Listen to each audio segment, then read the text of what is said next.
Welcome to the Deep Dive. This is where we take your curiosity and the really interesting stuff you send us, like that YouTube video you shared, and we really try to pull out the core knowledge. Exactly. The goal is understanding without, getting totally overwhelmed. We want those aha moments for you. Totally. And today, we're tackling something pretty big. Dimensions. How many are there? We're looking at it through, well, a couple of lenses science, but also the Vedic perspective from that video you sent, the one with Acharya Agnivrod. Right, from Speaking Tree. It's fascinating because you hear these different numbers thrown around, 7 dimensions, 10, 26. Yeah. So the big question is, how many dimensions are there really? And, how do these different traditions even think about them? Where do they line up and where do they diverge? And we've got someone with us, an expert really steeped in Vedic physics, to help unpack all of this. Our mission today: clarify dimensions, explore what the Vedas mean by lokas, and maybe touch on consciousness in all this. Keep it clear, keep it jargon-free. Let's aim for those aha moments. Okay, let's get into it. So you've probably heard the science talk, right? Multiple dimensions, maybe 7, 10, I've even heard 26. It can definitely make your head spin a little. Oh, absolutely. And the Vedic view from Acharya Agnivrod in that source material, it offers a pretty stark contrast right away. He says basically Vedic physics recognizes 3 spatial dimensions, length, breadth, height. Okay, the ones we know. Exactly, plus time. So that makes 4 in total. Anything beyond that. He actually calls them imaginary concepts. Imaginary. He had some analogies, didn't he? Like seeing a star. Yeah, that was a good one. A huge 3-dimensional star looks like a tiny 1-dimensional point from Earth just because it's so far away. Right, but the star itself hasn't changed. It's still 3D. Precisely. Or the other one, a 3D cloth casting multiple shadows. The shadows might look flat, 2D, maybe different shapes, but the cloth itself, still 3-dimensional. Perspective doesn't change the object's inherent dimensions. Okay, that makes sense. But then what about concepts like lokas? In spiritual contexts, Svarga, Naraka, heaven, hell, that sort of thing. People often link those to other dimensions, right? Yeah. Like Svarga's in the 7th dimension. That's a really common connection people make, yeah. And this is where the Vedic approach to science and spirituality gets interesting. The source material emphasizes that, from their view, science isn't just about the physical stuff. It includes both the physical, what they call jad padarth, like inert matter, and the conscious, chetan. So modern science is seen as, physical science. And spirituality. Spiritual science.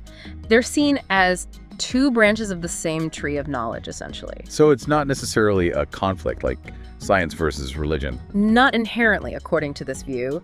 They argue that if there is a contradiction, it probably means there's a mistake in understanding either the modern science part or maybe the Vedic interpretation. Because ultimately, they believe both originate from the same source, Ishwar, or God. Okay, I see. So if the core Vedic view is 3 spatial plus time, making 4, what about those 7 lokas we hear about in the Vedas? That sounds like more than 4. Ah, yes. The 7 lokas. This is crucial. The word loka in Vedic texts, according to the source, it doesn't automatically mean a separate dimension. It actually has a few meanings. Like what? Well, it can mean a Vedic meter, a chand, or, more commonly in this context, it refers to a celestial body. So that could be Earth, planets, meteors, stars, even the centers of stars. So wait, lokas are planets and stars and things, not different dimensions. Essentially, yes. The source clarifies that these 7 types of lokas, and Acharya Agnivrod mentions examples like neutron stars, galaxy centers. They all exist within our familiar 3 spatial dimensions. Ah, okay. So adding time, it's still just the 4 dimensions needed to contain all these different types of celestial bodies or locations. Exactly. They aren't separate dimensional planes. They're different kinds of places in our dimensions. That makes a huge difference. It sounds like a lot of the confusion boils down to simply not agreeing on what the word dimension even means beyond the basics. You've absolutely nailed it. The source points this out very clearly.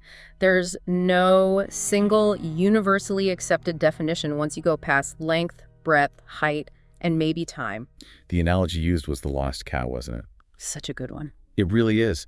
How can you find out if the dimension is in the field if you haven't even agreed on what a cow is? Right. So without that shared definition, people start interpreting things like lokas as dimensions when maybe that wasn't the original intent at all. Precisely. And the source also quickly touches on the Panchakoshas, the 5 sheaths of the body, saying those aren't 5 dimensions either, just different aspects of being.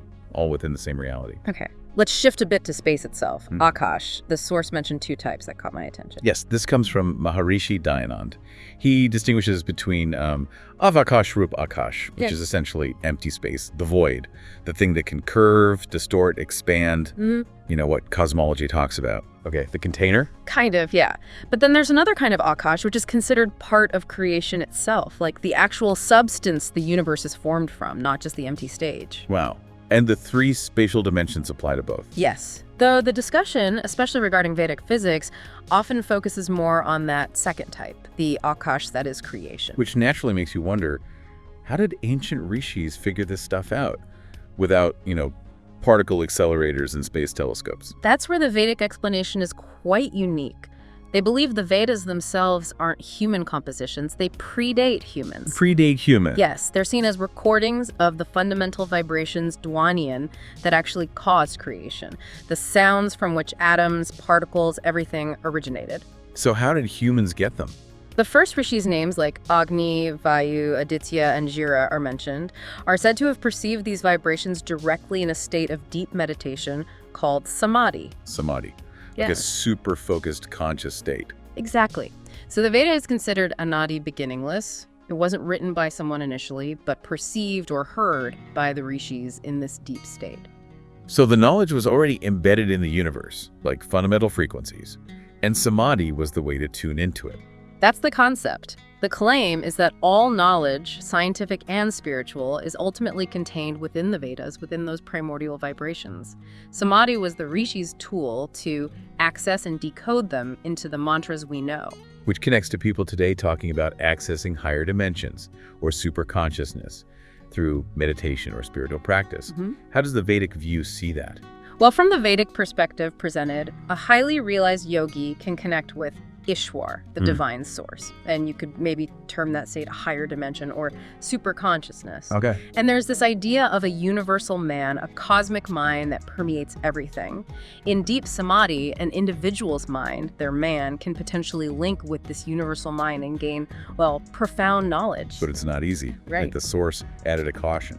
A big caution. It's stressed that this requires immense dedication, the practice of Ashtanga Yoga, Patanjali's 8 limbs, a very rigorous path, and a life completely free from ego-driven rituals, karmakanda. So it's not just about having a nice meditation session. Definitely not. A truly realized person, in this view, would have deep, verifiable knowledge of creation, of the Vedic mantras themselves. Claims of visiting higher dimensions without that foundation, likely Brahm delusion. So higher dimension, in that spiritual context, might just mean a higher state of understanding or knowledge, rather than a physically separate place. That seems to be a more accurate interpretation within this framework, yes. Reaching a higher level of knowing.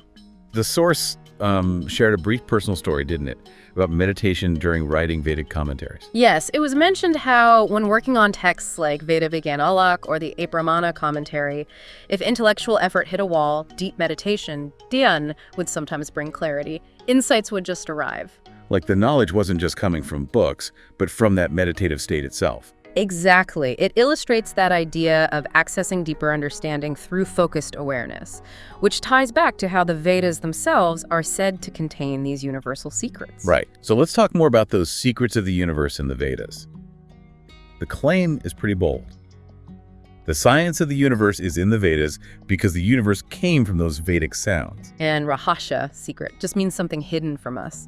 The source points to things modern science still finds, secret or mysterious, like the true nature of force. Modern science has 4 fundamental forces.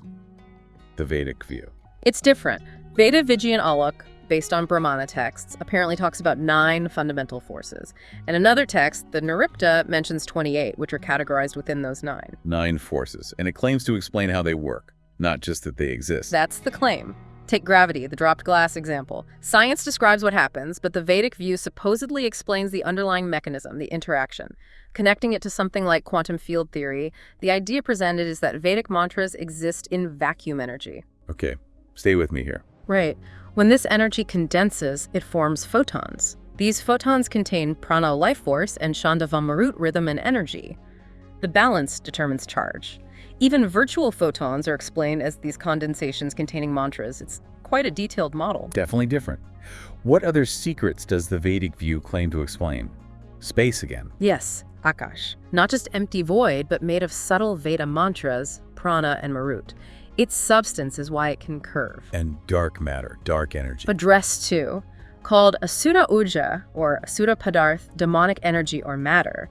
It's described as the essential gap, the antral, between all substances, which actually prevents the universe from collapsing in on itself. A gap that holds things apart. That's the concept. And apparently, Vishalji's book, Parichaya Vedic Bautik, details 11 types of this Vedic dark matter and energy. 11 types. It's certainly a comprehensive alternative framework.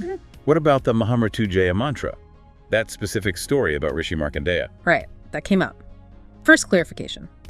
The term Mahamrityunjaya mantra isn't actually found in the core Vedic Samhitas. The mantra itself is from the Yajurveda. Okay. And every Vedic mantra has layers of meaning, at least 3 types.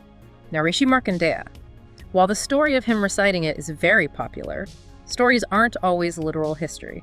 So he might not have been the discoverer of the mantra. The source suggests probably not the original Rishi of the mantra. The Vedas, including that mantra, were already compiled, likely in book form, during his time. He would have performed jap, repeated recitation of an existing mantra that was already known, present in the texts, and theoretically in the cosmos as subtle vibrations, sukshma rashmi. Got it. So he used it but didn't originate it. Okay, Right. Nearly there. Final points. Do dimensions, however we define them, affect consciousness? From the Vedic standpoint discussed here, not directly, dimension refers to spatial direction or form, length, breadth, height. Consciousness, they say, is affected by other things. Thoughts, vichar, food, bhojan, your environment colors, smells, rang, shugandh, and what you take in through your senses reading, listening, seeing, those influence consciousness, not the spatial dimensions themselves. Okay. And last one, this idea of rishis traveling the cosmos, astral travel, out-of-body experiences using their subtle body. The texts do describe this, yes. Rishis using yoga shakti, the power of yoga, to travel the Brahmand in their sukshma sharir, their subtle body. Figures like Narada or Shiva are called Akashgami, skygoers. Is it about physically going somewhere or more about knowledge? It leans towards knowledge access. The core idea is connecting the individual mind, man, to the cosmic mind, samashtra man.